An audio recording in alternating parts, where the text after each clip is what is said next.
The Roman Empire is often remembered for its grandeur, military prowess, and architectural wonders. But behind the marble facades and glorious triumphs was a carefully crafted web of manipulation. Rome mastered the art of propaganda centuries before modern media, controlling narratives, staging spectacles, and distorting facts to maintain power and control over its people. One of Rome's most powerful tools of propaganda was the gladiatorial arena. While modern depictions portray these fights as deadly battles to the death, many of them were actually staged or exaggerated for effect. Some gladiators were highly trained and too valuable to be killed, so their fights were often choreographed, like ancient professional wrestling. Organizers sometimes used fake weapons or prearranged outcomes to stir the crowd while minimizing real danger. These spectacles served a dual purpose. They entertained the masses and distracted them from political unrest, corruption, or famine. Emperors themselves were master propagandists. Augustus, Rome's first emperor, revolutionized how leaders used public image.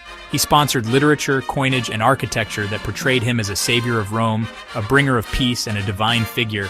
Poets like Virgil were employed to write epic tales, like the Aeneid, that linked Augustus to the founding of Rome and the gods, reinforcing his legitimacy. These stories were not objective history. They were carefully crafted myths. Public monuments also told selective truths. The Arch of Titus, for example, commemorates the Roman victory in the Jewish War, showing soldiers carrying loot from the sacked Temple of Jerusalem. What it doesn't show is the brutal siege, starvation, and mass slaughter that accompanied that campaign. Such monuments framed Rome as a glorious, just conqueror, even when the truth was far bloodier and morally complex. Coinage was another subtle but effective propaganda tool.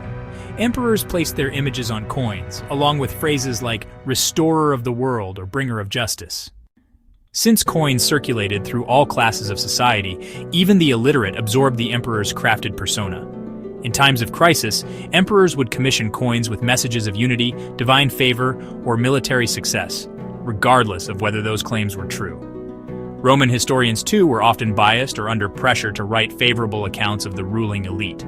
Tacitus and Suetonius, for instance, provide colorful stories of imperial scandals, but they also knew where the line was. Speaking too freely could cost a writer his life. The result is a Roman historical record that blends fact, fiction, and political spin.